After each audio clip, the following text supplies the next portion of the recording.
Ever met someone you admired because they just couldn't stop winning? Almost as if everything they touched seemed to turn to gold. Well, if not, you're about to. As a matter of fact, the name might even ring a bell. That's because we featured him on our Q&A series just weeks ago, where he spoke at length about his role at one of the largest retail brands in North America, generating a staggering $10 million in sales. Yes, we're talking about Matthew Rolnick, the former Divisional Sales Manager at Groupon. Matthew is presently the VP of Sales at Yaymaker, a company best known for its in-venue and live virtual events, where they specialize in corporate team building. To date, Yaymaker has hosted over 300,000 events, including paint nights, game shows, mixology classes, comedians, magicians, cooking classes, ukulele making classes, and plant nights. They also work with celebrities and a wide array of speakers for any topic. So you might be wondering, what brings Matthew back so soon? What changed since we last spoke? Well, when you're Matthew Rolnick, a lot changes in 30 days. Before we give it away, let's start with a few hints. It's arguably one of the largest business magazines in America, with a monthly readership of over 120 million. It has 40 global editions, with over 50 million social touchpoints, and over 2,800 journalists. Yep, you guessed it. Matthew is now a Forbes Council member and contributing writer to Forbes. His most recently published articles include How to Be an Entrepreneur and My Shot, Business Lessons from Hamilton. Furthermore, Matthew's first ever entrepreneurship course that launched only 2 months ago in collaboration with YouAccel has quickly climbed to the top of its category in the e-learning space, accumulating over 45,000 students from around the globe. Matthew returns for another Q&A session where he combines his entrepreneurial acumen with his passion for content writing. He also shares valuable insights for those interested in pursuing a course in writing. This session is a precursor to a new course slated to be released in mid-September, where Matthew teaches aspiring writers how to draft persuasive sales copy, alongside other distinguished leaders in the content marketing space. Ever wondered how companies like Budweiser, Groupon, and Nike use proven copywriting sales formulas to stay ahead of the competition? Then stay tuned and listen up as Matthew spills juicy content strategy tips right out of the Fortune 500 playbook.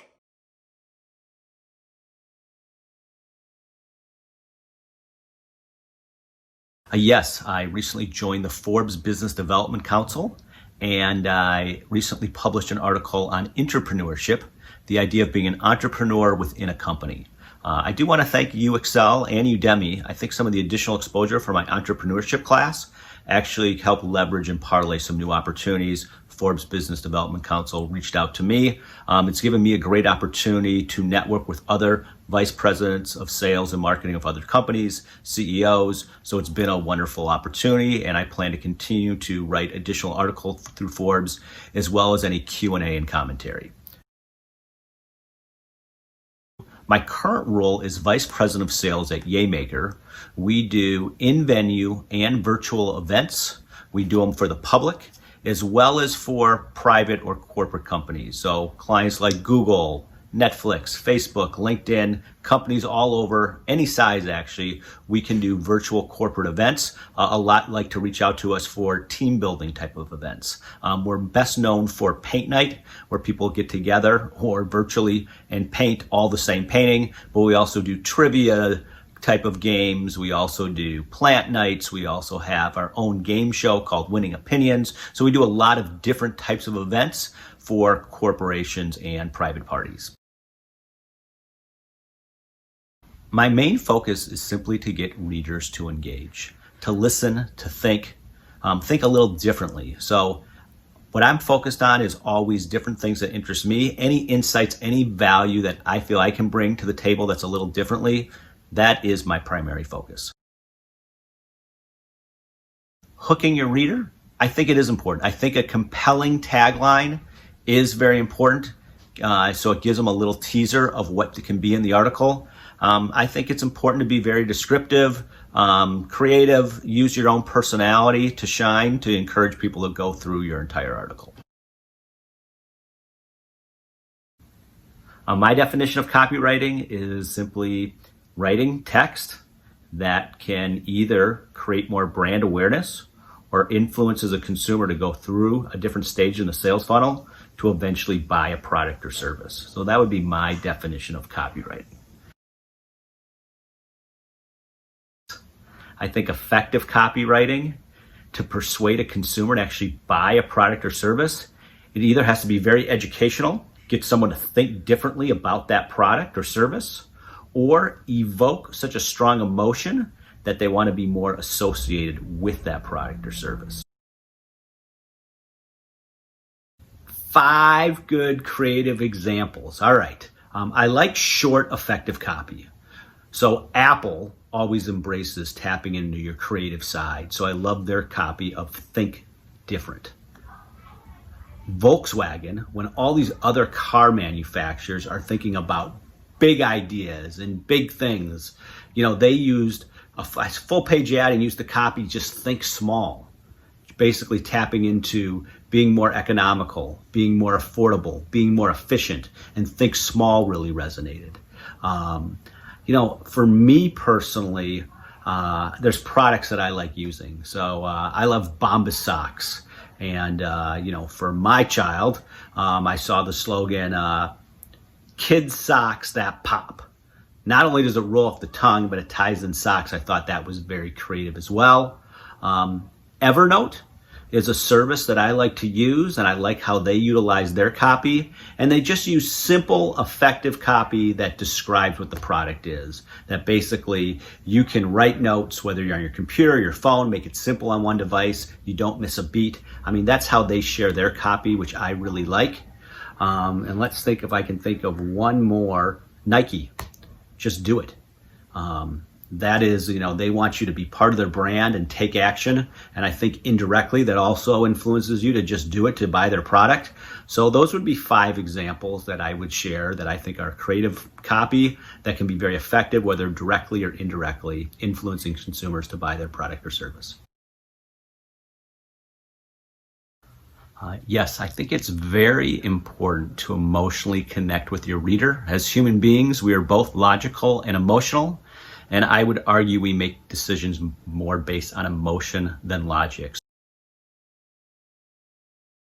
There are many different ways to emotionally connect to a reader. If I'm thinking of 5, I'd say number 1, simply be authentic. I think consumers understand when something is real, and being authentic and having that message, I think, resonates more. I would say storytelling. People don't want to be sold to, but they love stories. So if your copy or text can help create a story, I think that can be very influential.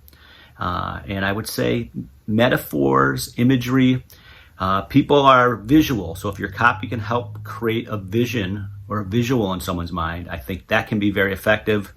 And then number 4, I'd say if you could tap into somebody's pain or what the problem is, and how your product or service can be a solution, that can be helpful. And number 5 would be, the pleasure. What are the benefits? How do you share that? Or why would their life be better with your product or service? So I would put that in your copy. So those would be, I'd say, top 5 ways to connect emotionally to a reader. There are so many different ways to emotionally connect to the reader. Every emotion, whether it's happiness, whether it's anger, whether it's inspiration. When I think of examples, Google, Android, they had Forever Friends, where they captured the heartstrings of showing different animals playing with each other, whether you see dogs playing with dolphins or sheep with elephants. I just thought that was a copy that definitely connected with people. I see Disney, the most magical place on earth, where they get people to just open up and just imagine and just be a kid again. I think anytime you can tap into that, you can really emotionally connect with people. Dove is another example. I think their campaign or copy of Real Beauty, where not everyone needs to be a supermodel, but to be comfortable with themselves and to express their beauty, I think is an example of copy that really connects and is effective with readers. I've really been inspired with Always. They have a campaign called Like a Girl. And I think it really taps in to kind of anger and empowerment, where, the copy, or they had a commercial where you'd say they had people run like a girl, and you'd see people run kind of just flailing their arms and their legs. And then at the end, you see girls running fierce and strong, or throwing a ball like a girl, and fighting like a girl. But they used something that used to be a negative type of image or stereotype to something really positive and really emboldened. So they used, I'd say, the combination of anger and inspiration to really flip the switch on something. And I think they really tied emotionally with that campaign. I'd say Coca-Cola is probably one of the best that taps into happiness. I mean, they have open happiness, but they started with, life tastes good, or they always try to tie into something emotionally, the soft drink of summer, a campaign on just always thinking about happiness and making life taste better while drinking Coca-Cola. So I think Coca-Cola is a great example of tapping into that happiness emotion. Call to action and copy is pretty straightforward. It's basically exactly what it says it is. It basically wants a user or a reader to make an action, have a call to action. So whether it's buy this, or whether it's subscribe, or register an event, or learn more, it's basically wanting somebody to take that next step down the sales funnel.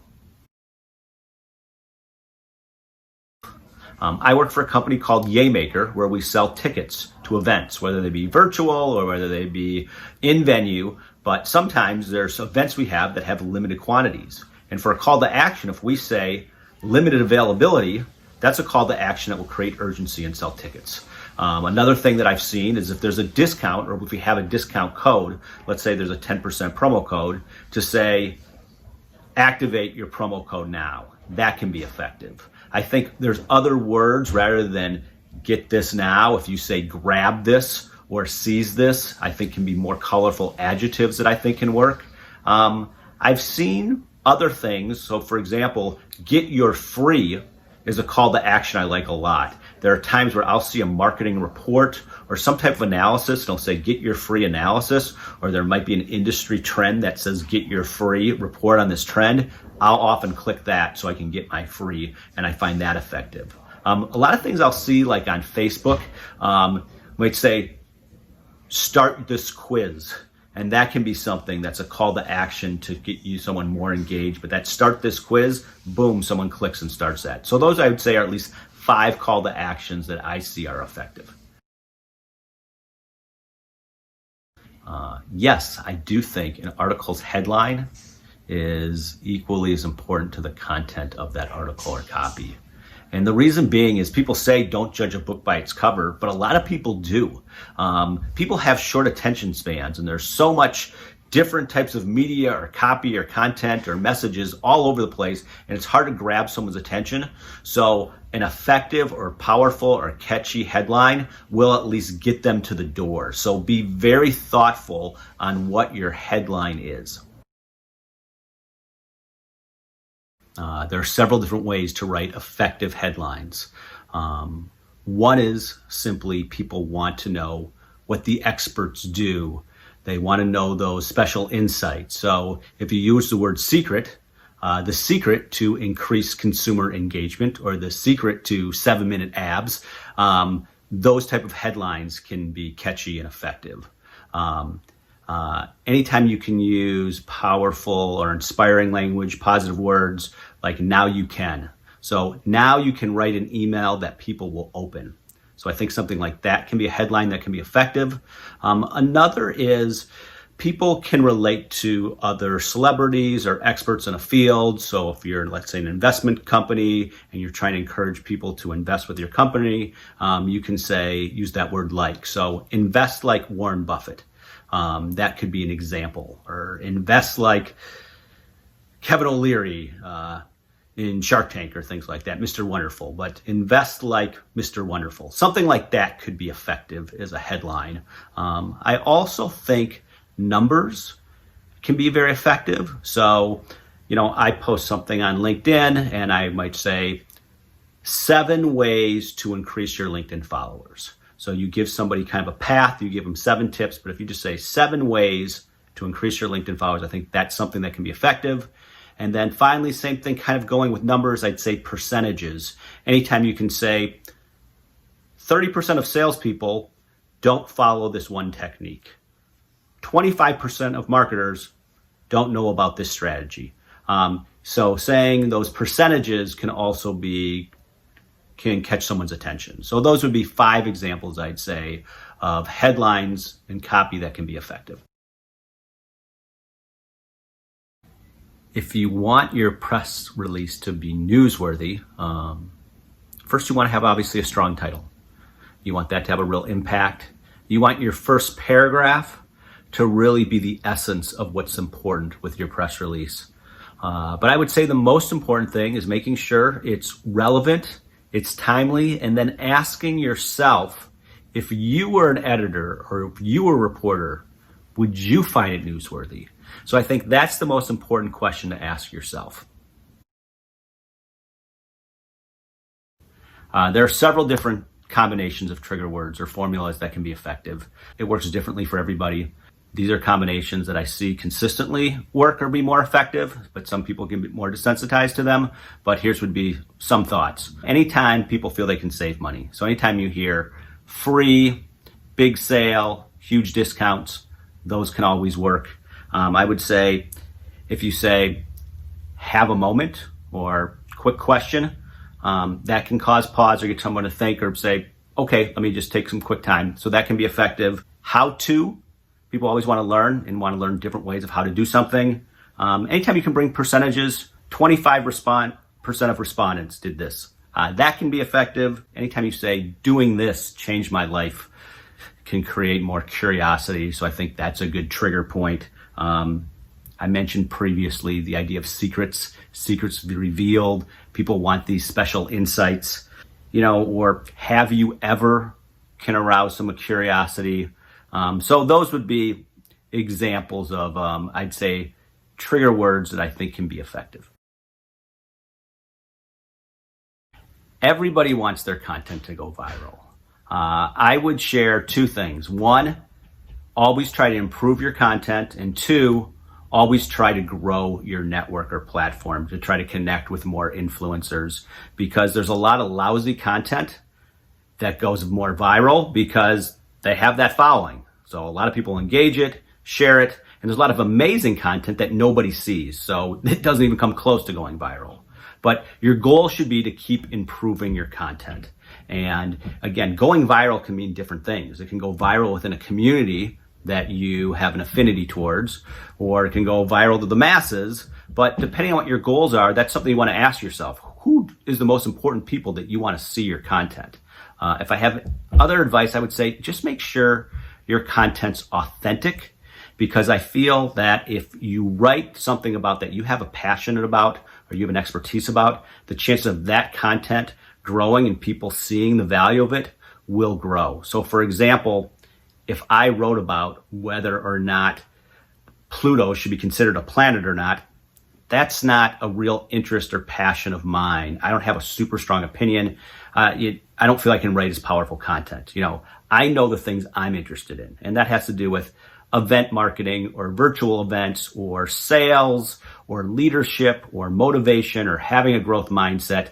Those are things that I'm more passionate about, that I like to write about. And then if there's something else, if you can tie in 2 things that are a little different, I feel like that contrast can make things more powerful. So for example, I love the book, the music, the show Hamilton.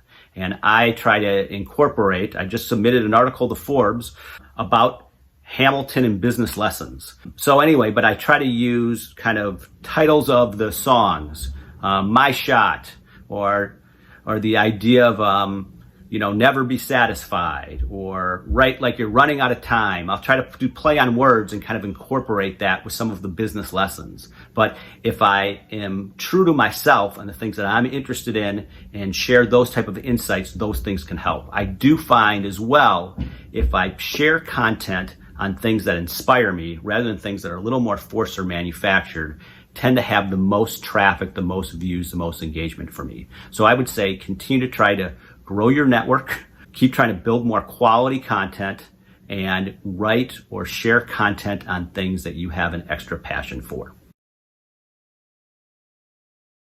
The AIDA model, or AIDA, talks about the sales funnel or the process as consumers when they're going through the stages of buying a product or service. So the A can stand for either attention or awareness.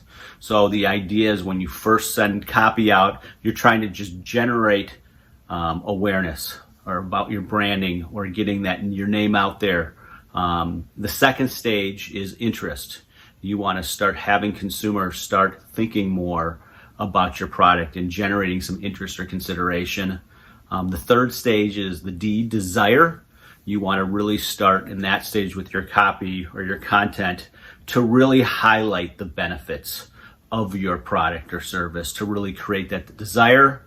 And the last stage is action, and whatever that action is, ideally buy your product, but it could be a step of just clicking to another landing page or your website, or clicking for more information, but actually taking some tangible action. I have heard other marketers add another letter to AIDA. So I've seen an A or an R. An A stands for advocacy. So I guess this is extra credit with the AIDA, but for advocacy.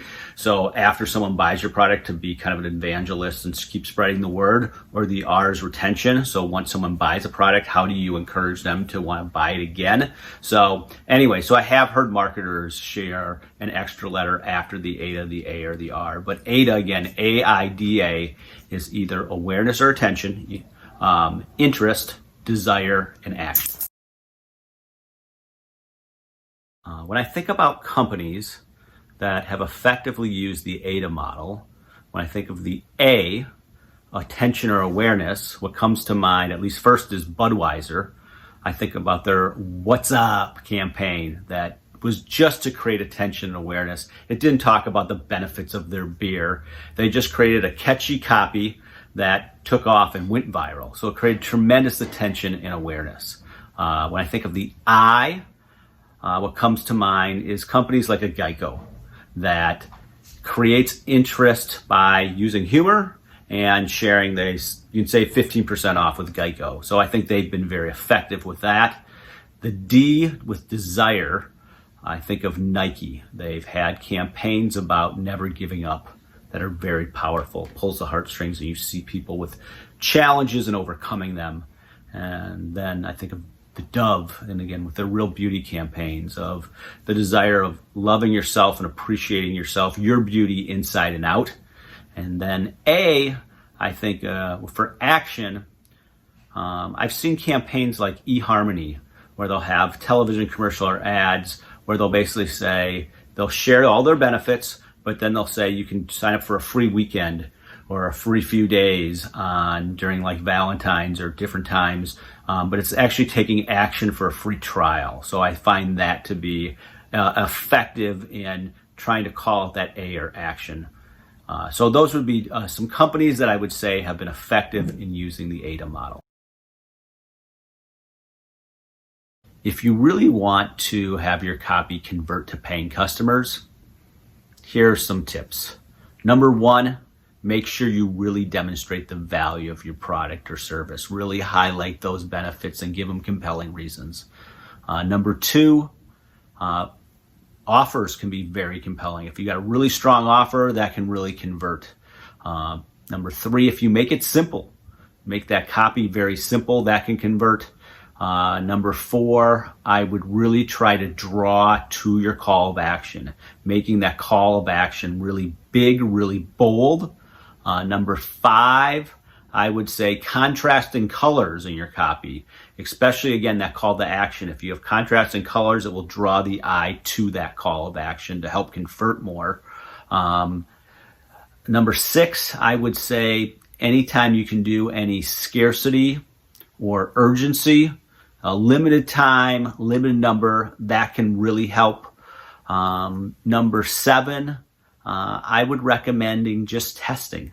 Lots of different things and just testing what can work, what not. But the more you test, you'll find out what works. And the last example, I would say, number 8, is often in copy you will see the in second person. Hey, you can sign up for this, or you can get this free report. I recommend trying the first person. Get my free report, get my 2-week trial. By using that first person or you're getting someone to change their perception and really seeing themselves more involved with it. So those would be some tips that I'd recommend to help convert people just kind of considering to really taking action. In general, I do think deep discounting can be very effective. I was with Groupon for 8 years and noticed that most people, most consumers do want to feel they got a great value on something they bought. And whether someone wants to feel they got a great value with their house or with the car, but it can be events, it can be going to a restaurant. I would say in general, most consumers are price sensitive and they do want to see that they got a value. Now, there are definitely exceptions. You can see luxury items where people may actually pay more for the higher price option. So you might see that with champagne or wine or jewelry or clothes, where that higher price point people perceive as a higher value. But as I said, in general, I think deep discounting does work.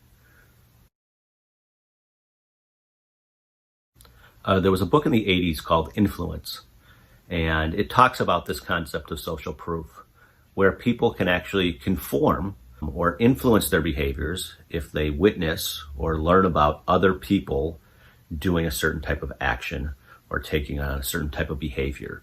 I believe as human beings, we are all influenced by others. Even the ones that are most self-actualized, that beat to their own drum, we're still influenced by others. We're not always looking for validation and acceptance in every situation or always worried about fear of rejection. But the truth is, there are many situations in life where we might not know what's proper etiquette. So, for example, hotel rooms, I have actually seen a lift in them getting people to reuse towels simply by sharing a stat that 75% of their clients reuse their towels. And again, it just anchors people say, well, if they want to be environmentally conscious, and this is something that's socially acceptable.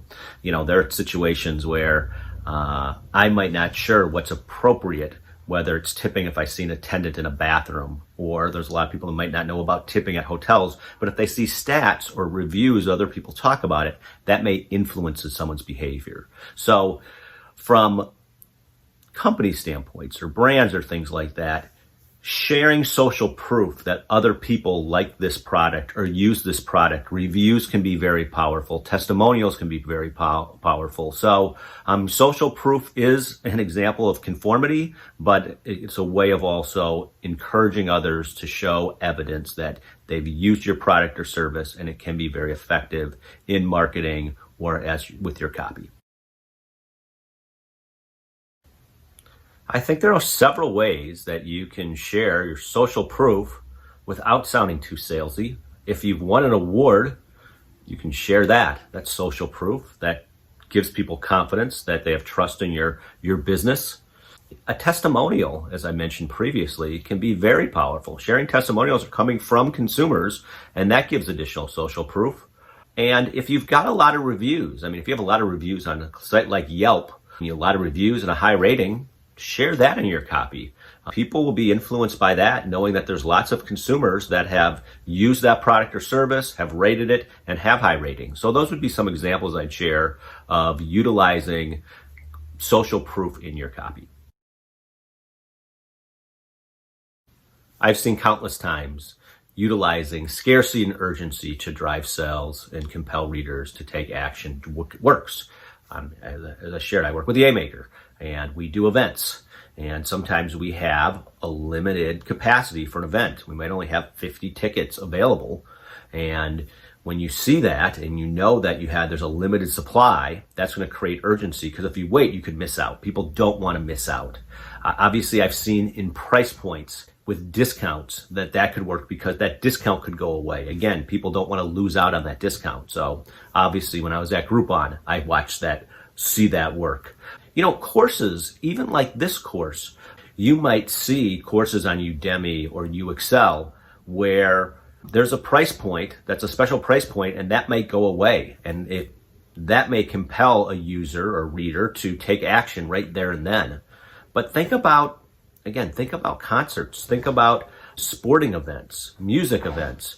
Especially if it's in venue, that there is a limited supply. So it is a first come, first serve. People are nervous about being sold out. So again, sharing that limited supply and putting that in your copy can be very compelling to get people to take action. Storytelling can be very powerful. You hear that people don't want to be sold to, but they love hearing stories. I think companies can be very effective with not a lot of time, not a lot of copy, can be persuade users and readers to take action and rethink about things with a really quality story. So I think of Volvo, this car commercial that they had, and as this little girl was talking to her mother about her dreams of making new friends at a new school and how they'll grow up together and play together, and sharing all these stories, and then all of a sudden it looked like a car was about to hit this little girl, and the mother just slams on the brakes. And it was just very powerful, but it demonstrated the safety feature of the car and the story of dreaming and living your life, and how life is so precious. And that story really resonated. And again, they hit home the message, the importance of safety, and they did it in a story that was very compelling. Budweiser, I think, took on drinking and driving and the importance of it. And they told a story through a dog's perspective of a dog waiting at home for his owner, and sharing, the fear of that dog not having that owner come back home if that owner gets in a car accident because of drinking. But at the end, it's a happy story of the owner coming back and not drinking and driving. But again, they use this story and they use it in the perspective of a dog. But again, it was very powerful, and I think it can change people's behaviors. So anyway, those are a couple examples I'd share of how to utilize storytelling to influence consumers. By the way, I changed my shirt. I think it's good to mix things up, just like I think it's important to mix things up with your writing and knowing your audience. My company, we have different segments of different audiences. We have a segment that is predominantly women, maybe ages 30 to 50. Most have kids, and you want to understand their needs. Sometimes they may like to paint because they want to take a break and they want to do it for themselves. Or maybe they want to do an activity with their kids.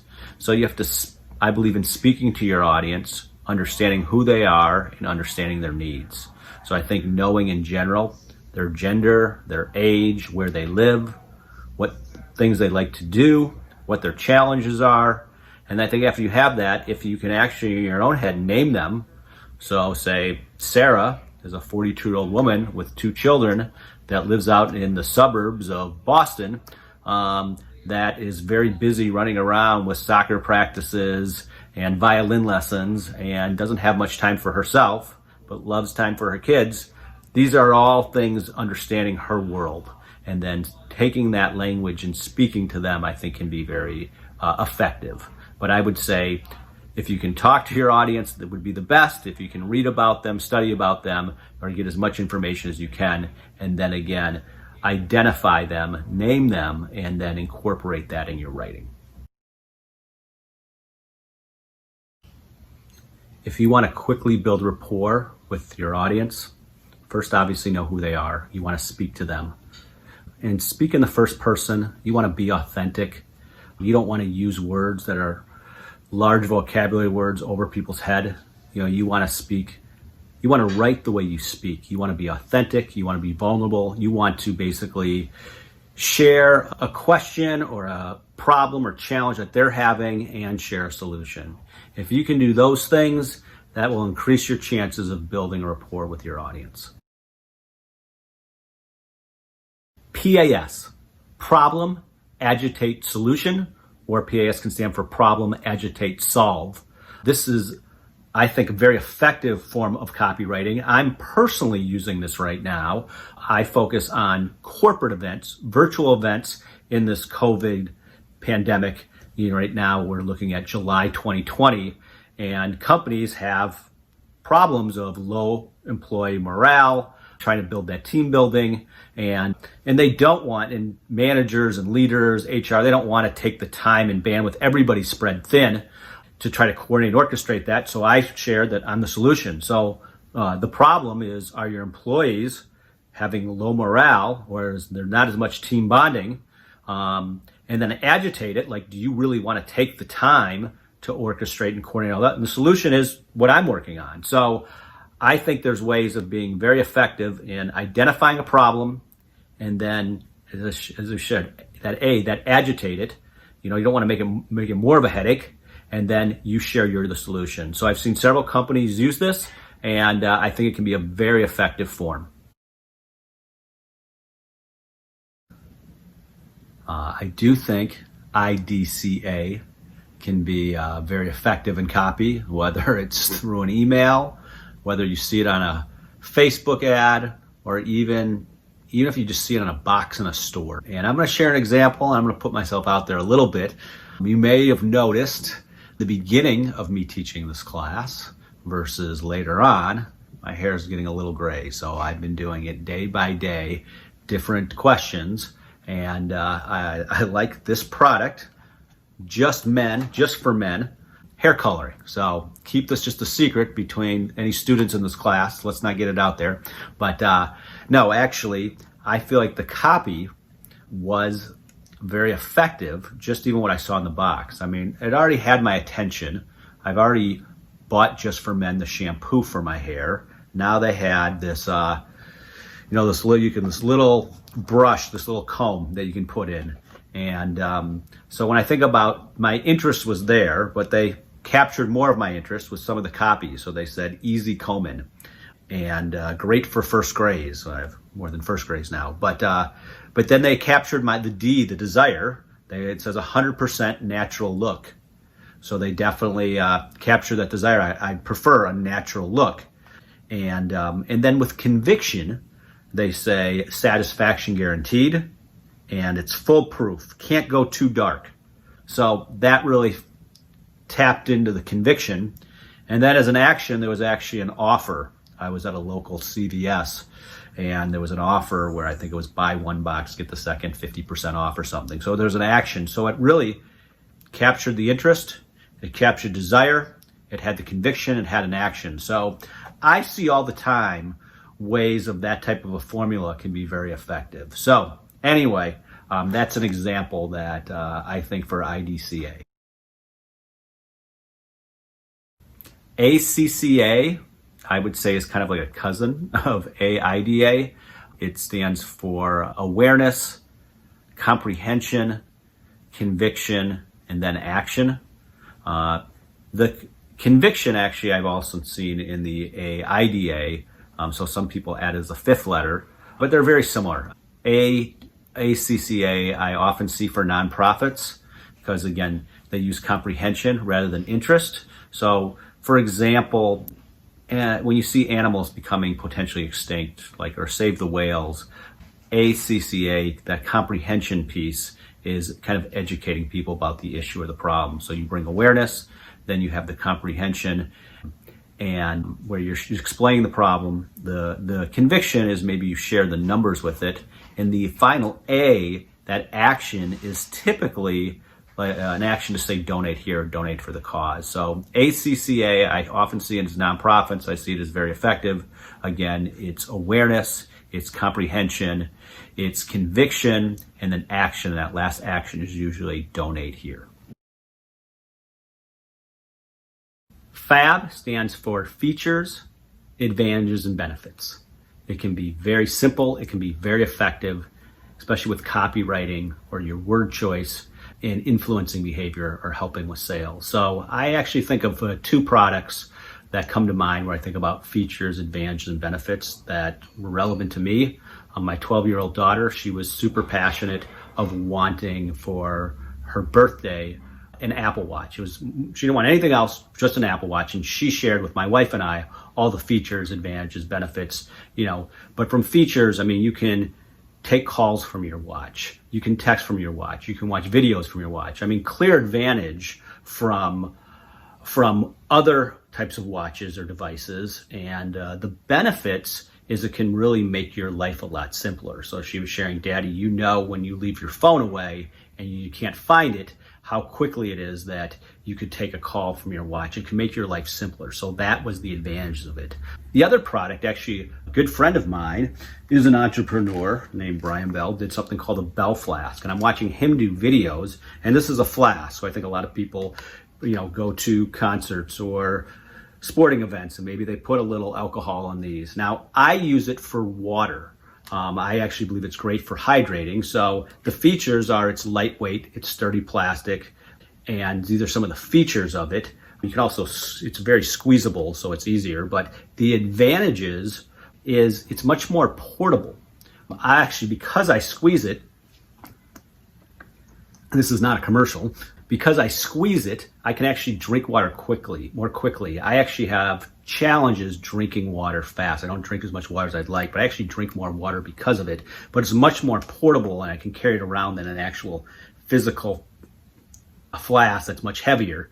But the benefits for me is it just makes my life more simpler. It's easier than a bigger, bulkier flask. So I've actually watched him post YouTube videos that basically is the exact fab method. So when he's promoting his Bell Flask, he'll talk about the description. So he'll talk about the features. Then he talks about the advantages, but then he goes into really the benefits of somebody's life with it or things like that.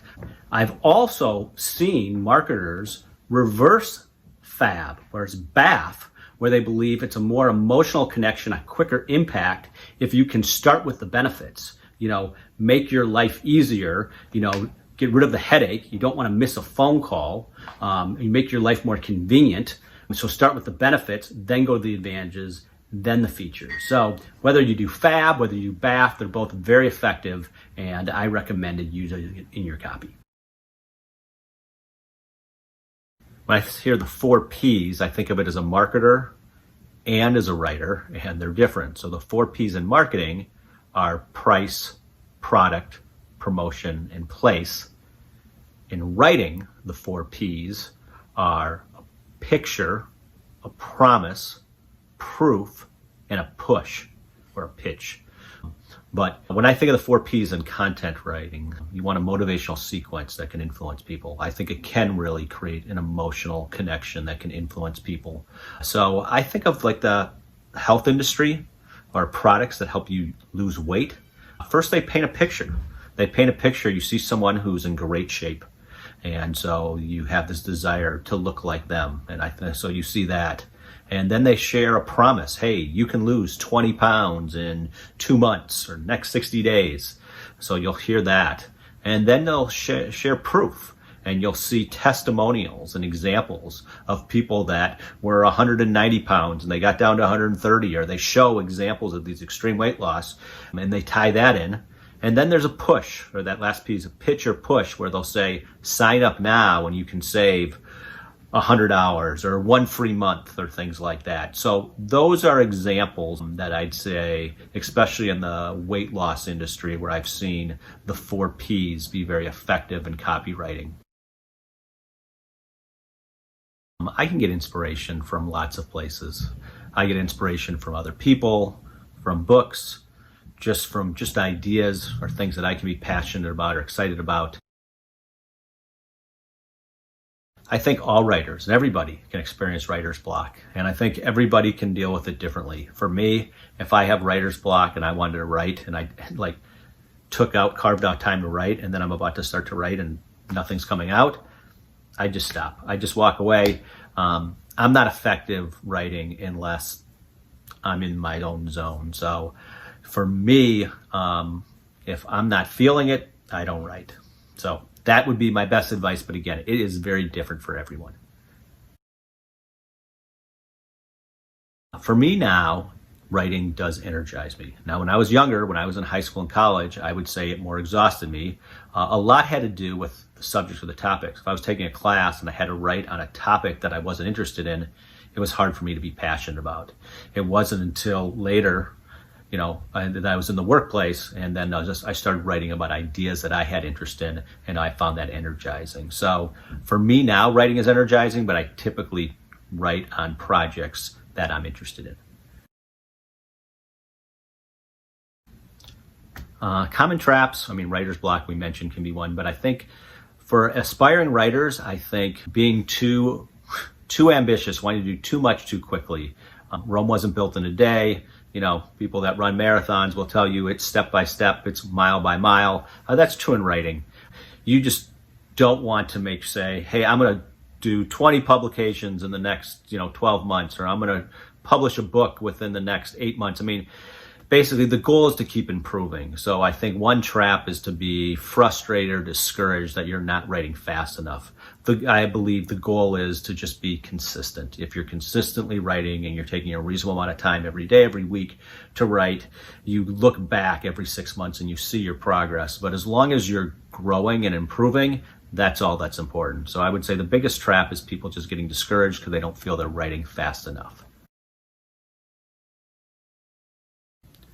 My primary goal is to simply, as I shared, write what I'm passionate about or where I feel I can create value. So for me, it's a balance. I look at my own lens with my own insights where I think there's something that I can write that could be interesting, original, or different.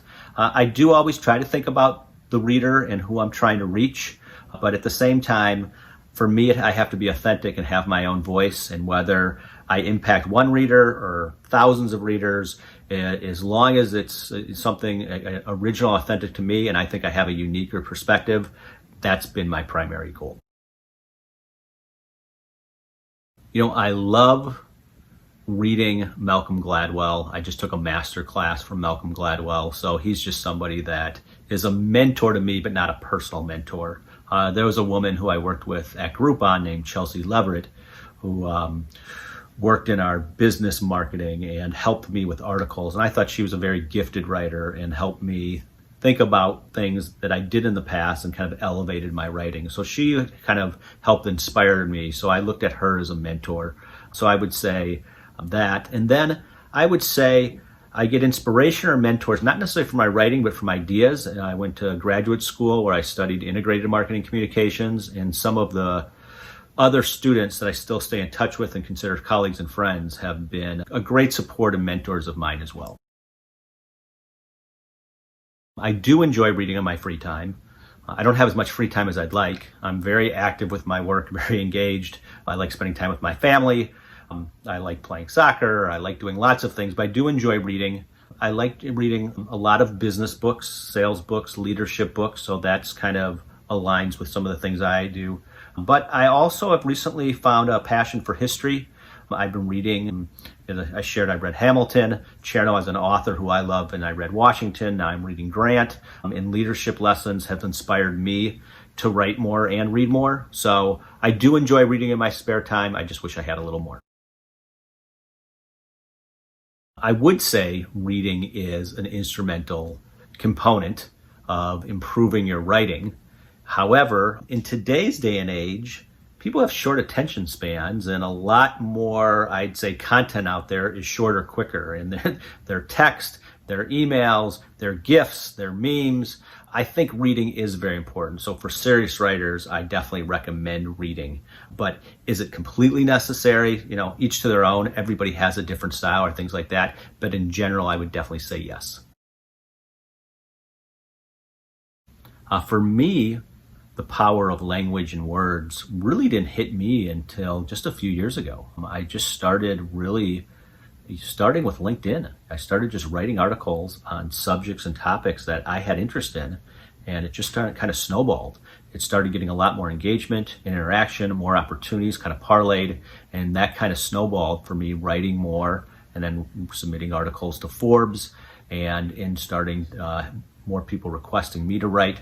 So for me, as I said, it was just a few years ago, I believe that writing can hit somebody at any time, but words can be very powerful if used wisely. There are a lot of publications that I'd recommend for any aspiring writer. I think there's a publication called The Writer. There's Writer's Digest.